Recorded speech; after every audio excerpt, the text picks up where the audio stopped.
जो आरोप केलेला आहे एकनाथ शिंदे भाजपमध्ये पक्ष विलीन करणार आहेत आणि त्यासाठी दिल्लीला सारखे जात आहेत अशा पद्धतीचा त्यांनी आरोप केलेला आहे। काय याला उत्तर काय द्यायचं आहे?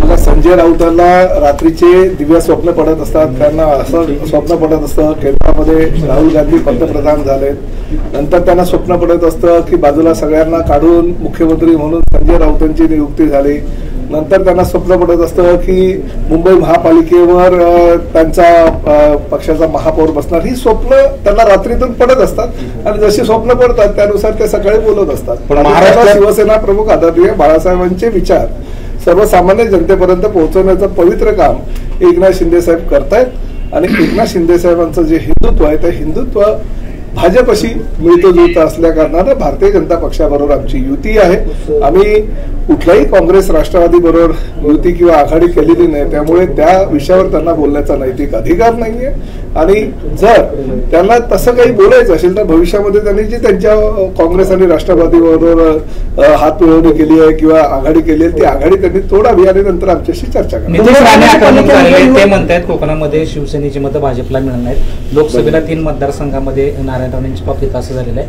त्यामुळे आगामी ज्या निवडणुका आहेत त्या कोकणात आम्ही स्वबळावर भाजप लढवू। नाही बघा, नितेश राणे काय राज्याचे मुख्यमंत्री नाही आहेत, शेवटी ते एका मतदारसंघाचं प्रतिनिधित्व करतायत, राज्याचे ते मंत्री आहेत, सर्व निर्णय जे राज्याचे घेत असतात ते आदरणीय मुख्यमंत्री म्हणून देवेंद्र फडणवीस, उपमुख्यमंत्री म्हणून आदरणीय अजितदादा पवार आणि आमचे माजी मुख्यमंत्री आदरणीय एकनाथ शिंदे साहेब घेत असतात। अशा परिस्थितीमध्ये नितेश राणे काही बोलले किंवा अजून कोणी काही बोलले तर त्याला काही अर्थ नाही। आमची भूमिका स्पष्ट आहे, महायुतीच्या माध्यमातून आम्हाला निवडणुका लढवायच्या, भले मुंबई महापालिकेचे असू द्या, ठाणे महापालिकेचे असू द्या किंवा इतर जिल्हा परिषदा, पंचायत समिती किंवा नगर परिषदा असू द्या, महायुती म्हणूनच निवडणुका लढवण्याची आमची भूमिका कायम आहे। शेवटी आता निवडणुका लागल्यानंतर स्थानिक पातळीवर जर काही निर्णय होत असतील तर ते निर्णय घेण्याचे अधिकार पूर्णपणे ह्या तिन्ही नेत्यांचे असल्या कारणाने त्यावेळी तो निर्णय घेण्यात येईल। शिवसेना कुठली आणि मराठीमध्ये कुणाच्या पाठीशी आहे स्पष्ट असा राऊत त्या परवा म्हणाले, महापालिका निवडणुकीमध्ये खरी शिवसेना कुठल्याही मराठीमध्ये पाठीमागे उभारून दाखवून लोकसभेच्या निवडणुकीमध्ये खरी शिवसेना कोणाच्या पाठीमागे आहे हे एकनाथ शिंदे साहेबांच्या पाठीमागे राहून 7 खासदार निवडून जे दिलेले आहेत ते ह्या मराठी माणसानेच दिलेले आहेत।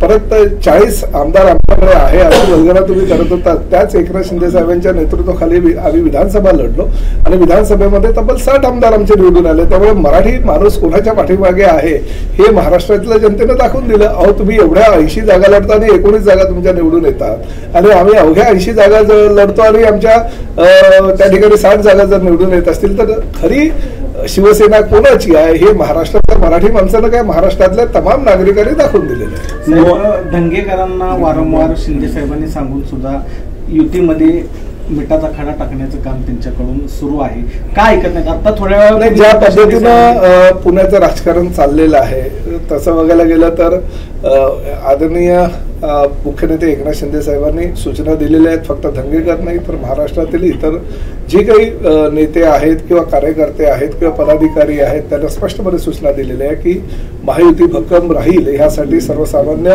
शिवसैनिकांनी आपापल्या पद्धतीनं काम करायला पाहिजे आणि महायुती अजून कशी भक्कम होईल त्यासाठी प्रयत्न करायला हवे।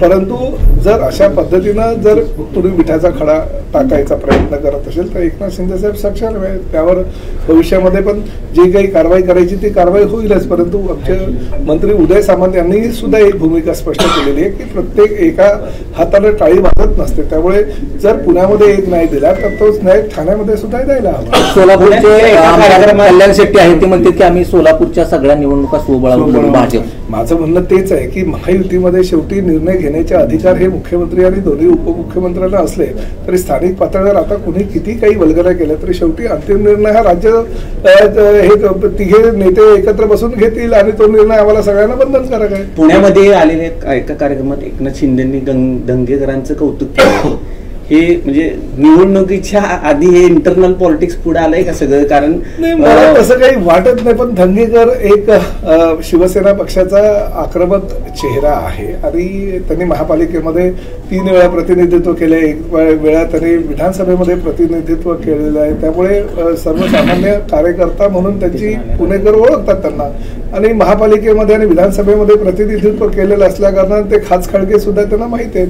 आणि त्या माध्यमातून जर काही त्यांनी सूचना केल्या असेल तर त्या सूचना एवढं काही त्याकडे वाईट नजरेने बघायची गरज नाही. त्या सूचनांची अंमलबजावणी जर समोरच्याने केली तर चांगलं वातावरण पुण्यामध्ये. एका बाजूला सोलापूर जिल्ह्यात भाजपच्या वतीने 3-3, 4-4 माजी आमदारांना पक्षप्रवेश केला जातोय आणि दुसऱ्या बाजूला शिवाजी सावंतांसारखे ज्येष्ठ नेते शिवसेना सोडून जात आहेत.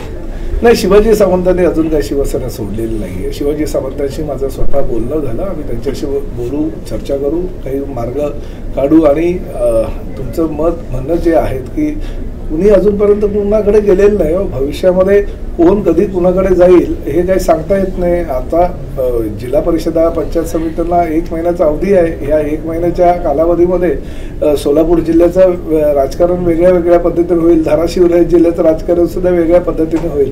महिनाभर थांबा, आज कोण कोणाबरोबर आणि उद्या कोण कोणाबरोबर हे तुम्हाला लवकरच कळेल. शेवटी ऑपरेशन टायगर तर महाराष्ट्रामध्ये चालू आहे. ऑपरेशन टायगरच्या माध्यमातून अनेक काही योजना आमच्या असतात, त्यामुळे महिनाभर थांबा, तुम्हाला नाही, तुम्हाला तुमच्या बातम्या मिळतील.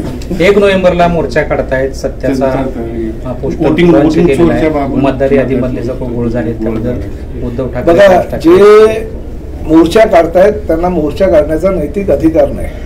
खरं तर लोकसभेच्या निवडणुकीला जे निवडून आले, जे विधानसभेच्या निवडणुकीला निवडून आले, त्यांनी आपापल्या पदाचा आधी राजीनामा देणं गरजेचं आहे. ज्या मतदानाच्या माध्यमातून तुम्ही लोकप्रतिनिधी म्हणून निवडून आलेला आहात, कोणी खासदार झाले, कोणी आमदार झाले, तुम्हीच निवडणूक आयोगावर आता ताशेरे उठताय. जेव्हा निवडून आले तेव्हा तुम्ही काही म्हणाला नाही, बरोबर आहे, माझ्या जनतेने मला निवडून दिलं, एवढ्या मोठ्या मताधिक्याने निवडून दिलं म्हणून तुम्ही सांगताय.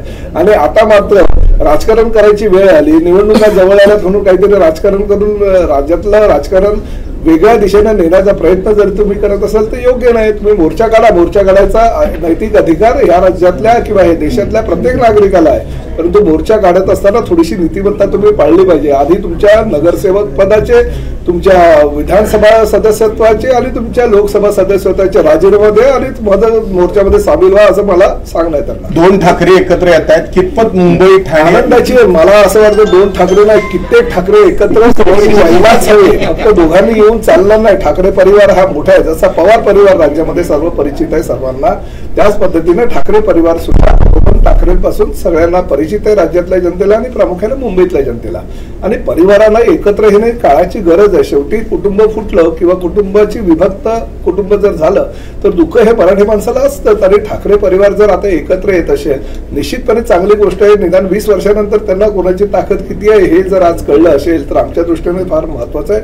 परंतु कुणी किती एकत्र आले आणि कुणी किती एकत्र आल्यानंतर ठिकरे उडवण्याचा जरी प्रयत्न करत असं आहे, असं जरी बोलत असेल की मला असं वाटतं की एकनाथ शिंदे साहेब सगळ्यांच्या हातामध्ये टिपऱ्या देतील.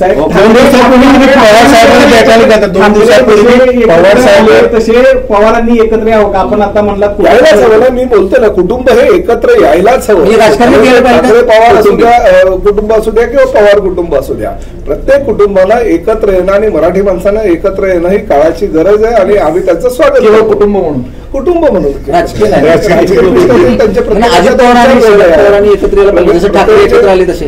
यायला काय हरकत आहे? यायला हवं. मी तर दोन्ही परिवाराशी काय माझं, कारण दोन्ही परिवाराशी कौटुंबिक नातं आहे. दोन्ही परिवार जेव्हा ठाकरे परिवार एकत्र आला तर आनंद मलाही झाला, कारण मी एवढ्या वर्षापासून त्यांच्या सोबत आहे. पवार परिवार, मी आज एवढ्या वर्षापासून माझे राजकीय गुरु म्हणून मी पवार साहेबांना मानतो, कारण वयाच्या 18व्या वर्षापासून पवार साहेबांचा झेंडा घेऊन मी माझी राजकीय सुरुवात केली विद्यार्थी संघटनेपासून. त्यामुळे पवार साहेब माझे राजकीय गुरु आहेत. त्यांना मी दिवाळीच्या निमित्तानं दरवर्षी भेटायला जातो. परवाही भेटायला गेलो, त्यांचा आशीर्वाद घेतला.